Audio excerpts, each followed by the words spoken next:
ఫిబ్రవరి 28న లలితా మాతాజీ గారి ఆధ్వర్యంలో మీ చేతులతో శ్రీచక్రార్చన దత్త కళ్యాణం చేసుకునే అద్భుత అవకాశం సంప్రదించండి.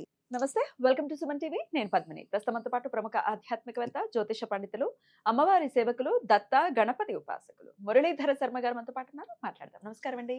మహాదేవ శ్రీమాత్రే నమః. నవగ్రహాలకి సంబంధించి దోషాలు ఉన్నాయి అంటే ఎవరి జాతకంలోనే నవగ్రహాలు దోషభూయిష్టంగా ఉంటాయంటే కాదు, కానీ మేజర్ గ్రహాలు శని ఇబ్బంది పెడుతున్నాడు, మీ జాతకంలో గురువు ఇబ్బంది పెడుతున్నాడు, రాహుకేతులు ఇబ్బంది పెడుతున్నానంటే ఏంటి బాబు మా జాతకంలో ఇన్ని గ్రహాలు ఇబ్బంది పెడుతున్నాయా అని చెప్పి భయపడే వాళ్ళు ఉంటారు. ఇది అది అని కాకుండా అసలు నవగ్రహాలు కూడా మనల్ని అనుగ్రహించాలి అని అంటే ఏదైనా మంచి మార్గం ఉందండి? తప్పకుండా అమ్మ. ఏ గ్రహము ఎవరిని ఇబ్బంది పెట్టదు వాస్తవానికి కూడా. మన ఆటిట్యూడ్, మన పద్ధతి అంతే. ఏలినాటి శనిలో టాప్ పొజిషన్ అయిన వాళ్ళు ఉన్నారు. ఖచ్చితంగా. ఇదే రాహుకేతు యొక్క పీరియడ్‌లో గాని, ఈ యొక్క రాహు దోషంలో ఉన్నా కూడా అద్భుతమైనటువంటి స్టార్‌లు అయిన వాళ్ళు ఉన్నారు. అవును. మనము ఎంత మౌనంగా ఉంటామో, మనము ఎంత ఓపికగా ఉంటామో, మనం ఎవరికి ఎంత మర్యాద ఇస్తామో. ఇప్పుడు ఇంట్లో తాతగారు ఉన్నారు. తాతగారు టిఫిన్ చేశారా అండి? టాబ్లెట్స్ వేసుకున్నారా అండి? ఒక 5 నిమిషాలు. ప్రేమతో. నాన్నగారున్నారు. ఉమ్. నాన్నగారితో అంటే ఇన్ని బాండింగ్స్ అన్నీ మనకి ఇంట్లోనే ఉన్నవి. సో, దీనికోసము ఇప్పుడు ఎక్కడికో వెళ్ళి ఏమో చెయ్యండి అని కూడా నేను చెప్పట్లేదు. ఉమ్. ఇంకొక విషయం ఏమిటి అంటే మొన్న వారెవరు గరికపాటి నరసింహ శాస్త్రి గారు చెప్పినటువంటి విషయంలో విదేశీ కుక్కలని మన ఇంట్లో ఉన్నవి మన విదేశీ కుక్కలు మన బెడ్ మీద ఉన్నాయి. ఆ! మన తల్లిదండ్రులేమో, ఇక్కడ మన పిల్లలేమో మన పిల్లలేమో విదేశాల్లో ఉన్నారు. విదేశాల్లో ఉన్నారన్నట్టుగా. ఎందుకు ఈ విషయం అంటే మొన్న సమ్మక్క సారక్క జాతరలో కుక్కకు తీసుకువెళ్ళి ఆమె ఒక అమ్మాయి బెల్లం పెట్టింది. బెల్లము, బంగారమా? బంగారం హ్మ్. చేపిచ్చింది. అంటే చెప్తున్న విషయం అట్లా ఉన్నది పరిస్థితి కనుక మనము చేతులారా మనమే చేసుకుంటున్నాం ఇక్కడ. దోషాలను మనం క్రియేట్ చేసుకుంటున్నాం. అవును. స్నానం చేయలేదు ఒక రోజు మొత్తం. ఏమైతది? కంపు కొడుతుంది. దానివల్ల ఏ గ్రహం ఎఫెక్ట్ అవుతుంది? మెయిన్ శుక్రుడే. ఆ! అంతేగా. నువ్వెంత నీట్‌గుంటే అంత నువ్వు ఎగ్జాక్ట్. సూపర్. ఇట్లా ప్రతీదీ. అసలు పొద్దున్నే స్నానం చేయకుండా ఉండేవాళ్ళు కూడా లేజీగా పిల్లలు ప్రత్యేకంగా. హ్మ్. సో, ఇబ్బంది పడతారు. ముఖ్యంగా ఏమిటి అంటే ఇలాంటి సందర్భాలలో నీట్‌గా ఉండండి. హ్మ్. నీట్‌గా ఉండేటువంటి వారికి, పద్ధతిగా ఉండేటువంటి వారికి ఇవి అవసరం లేదు. మంచిగా ఉండండి సరిపోతుంది. హ్మ్. సో, ముఖ్యంగా సూర్యునికి సంబంధించినటువంటి ఇబ్బంది ఉండేటువంటి వారు గాని, సూర్యుడు జాతకంలో కొంత బాగా లేడు అని అనుకునేటువంటి వారు కుంకుమ పువ్వు లేదా మందారం పుష్పం కొన్ని ఒక బకెట్‌లో వేసుకొని గోరువెచ్చగా అంటే లైక్ మనకు హాట్ వాటర్ అంటే ఇప్పుడు ఇవాళ రేపంతా మనకు ఇదేమిటి గీజర్. గ్లీజర్లు అందులో మనం గీజర్. వెయ్యలేం గాని, కొంత వేడి నీళ్ళల్లో ఇవి మరిగించి స్నానం చేసే నీటిలో కలుపుకొని స్నానం చేయాలి. హ్మ్. ఇది సూర్యునికి సంబంధించిన అనుగ్రహం ఓహ్! లభిస్తుంది. ఓకే. ఓకే. హ్మ్. హ్మ్. సో, కుంకుమ రెండవ పువ్వు. కొంచెం ఒక్క రెబ్బ చాలు. అయితే రోజు చేయాలంటారా? సూర్యుని కొన్నాళ్ల పాటు. ముఖ్యంగా ఆదివారం మాత్రం మస్ట్. ఓకే. రోజు మీరు చేస్తాము ఓపిక ఉందంటే మంచిదే ఇంకా. ఓకే. సో, ఇక చంద్రునికి సంబంధించింది ఉంది అనుకుంటే పాలు గాని, పెరుగు గాని హ్మ్. ఒక్క డ్రాప్ ఒక డ్రాప్ అట్లా సరిపోతుందా? వేసుకొని హ్మ్. హాట్ వాటర్‌లో కాస్త అదే మామూలుగా నీళ్ళలో వేసి మరిగించిన తర్వాత మామూలు నీళ్ళలో కలుపుకొని స్నానం చేయవచ్చు.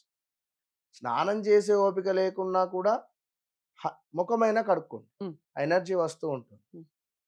నెక్స్ట్ వచ్చేసి మనకు బిల్వ ఆకులు కావచ్చును, లేదా మనకు ఆ యొక్క బిల్వ ఆకుకు సంబంధించినటువంటి పొడైన ఎండిన తర్వాత వచ్చేటువంటి ఆ యొక్క పొడినైనా కూడా నీటిలో చక్కగా కూడా వేడి మామూలుగా వాటర్‌లో వేసి మరిగించాలి. ప్రతీదీ నేను చెప్పేదంతా మరిగించాలి. నీటిలో మరిగించి మామూలు నీళ్ళలో కలుపుకొని స్నానం చేయండి. లేదా ముఖం కడుక్కోండి. అదే విధంగా ఇది ఏ గ్రహానికండి? కుజుడు. కుజుడికి సంబంధించి. కుజునికి సంబంధించింది బిల్వదళాలు. హ్మ్. బుధుడు. బుధ దోషం ఉంది.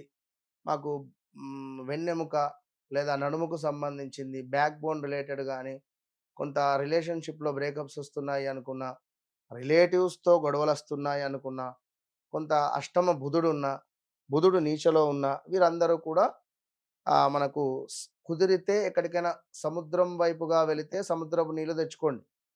లేదా రాళ్ళ ఉప్పును గాని, లేదా గంగా నీటిని గాని మీరు నీటిలో మరిగించుకొని అందులో వేసి స్నానం చేసుకోండి మామూలు వాటర్‌లో. నెక్స్ట్ గురువుకు సంబంధించింది. గురు దోషము, గురు రాహువుల కలయిక ఇలాంటివి ఉండేటువంటి వారు తప్పకుండా మనకు నల్ల యాలకులు దొరుకుతవి. అంటే ఇలాచీలు బ్లాక్ రిలేటెడ్ ఓ, ఉంటాయి కొన్ని ఇలాచీలు. ఓకే. ఈ ఇలాచీలను హాట్ వాటర్ అంటే అదే నీటిలో మరిగించిన తర్వాత ఈ వాటర్‌ను కొంత చల్లటి నీళ్ళలో కలుపుకొని స్నానం చేయాలి. అదే విధంగా శుక్రునికి సంబంధించినటువంటి దోషము. శుక్రుడు అంటేనే ఇగ అది నవ్వొస్తది మీకు. మామూలు పవర్ కాదు, నవ్వు కాదు. అదే శుక్రుడంటే చెప్తున్నాను. శుక్రుడే. అంతే. ఆ, మామూలు ఇలాచీలు మనకుండేటివి. ఆ, సో, ఇలాంటి ఇలాచీలను కొంచెం పొడిగా చేసి స్నానం చేసేటువంటి నీటిలో కలుపుకోండి. నీటిలో కలుపుకొని స్నానం చేయాలి. ఏదైనా గోరువెచ్చని నీరే. శుక్రుడు యాక్టివేట్ అవుతుంది. 100%. ఎందుకంటే శుక్రుడు అసలు ఆ ఫీలే వేరు. రెండవది ఇక లగ్జరీ అది. అంతే. దుర్గా అమ్మవారుకు బెల్లంతో చేసినటువంటి పానకం గాని, బెల్లపన్నం పైన గాని ఈ యాలకుల, ఇలాచీల యొక్క పొడిని వేస్తే వేసి పెడితే అసలు ఆ స్మెల్ గాని అది మహా అద్భుతం. అంతే. ఇక నెక్స్ట్ శనైశ్చరునికి సంబంధించింది ఏమిటి అంటే కొంత ఒక రవ్వ నల్ల నువ్వులనే వాటర్‌లో వేసి బాగా మరిగించేసి మీరు మామూలు వాటర్‌లో కలుపుకొని స్నానాది కార్యక్రమాలు చేయండి. శనైశ్చరునికి సంబంధించింది ఏలినాటి శని, అర్ధాష్టమ శని, అష్టమ శని, సప్తమ శనితో ఉండేటువంటి వారు. ఇక రాహువుకు సంబంధించింది ఏమిటి అంటే మనకిక్కడ సాంబ్రాణి, హ్మ్. మైషాచి అని చెప్పి మైషాచి గుగ్గిలం, సాంబ్రాణి ఇలాగ ఇవన్నీ ఒకటే మనకు. ఇది లైట్‌గా పొడిగా చేసి సేమ్ యాజ్ ఇట్ ఈజ్ ఇది కూడా వాటర్‌లో వేసి హాట్ వాటర్ చేసి మామూలుగా చన్నటి నీళ్ళలో కలుపుకొని స్నానం చేయాలి. ఇక కేతువుకు సంబంధించింది ఏమిటి అంటే ఈ యొక్క గరక నీటిని మనము వాటర్‌లో వేసి చక్కగా కూడా వేడి నీళ్ళగా మరిగిన తర్వాత ఈ నీళ్ళల్లో కొన్ని చన్నీళ్ళు కలుపుకొని స్నానం చేయాలి. పూర్తిగా నవగ్రహాలకు సంబంధించినటువంటి దోషాలు ఉండేటువంటి వారు మీకు మీరు కేతువు ఏంది మోక్షకారకుడు. శనైశ్చరుడు ఏంది మనకు ఈ యొక్క ఏలినాటి శని. ఎవరున్నారు? ఏలినాటి శనికి చేయండి. గురు దోషాలు, ఇట్లా సూర్యుడు, ఇట్లా ప్రతీదీ కూడా మీరు చేస్తూ ఉండండి. ఎవ్వరు ఏం చేసినా ముందొక 43 రోజులు కంటిన్యూగా చెయ్యండి. రైట్. చేస్తే మార్పొస్తది. ఒక్కసారి చేయగానే కాదు. రైట్. 43 డేస్ చేయండి. రైట్. అద్భుతం అండి. చాలా చక్కగా తెలియజేశారండి. కృతజ్ఞతలు. నమస్కారం. మహాదేవ.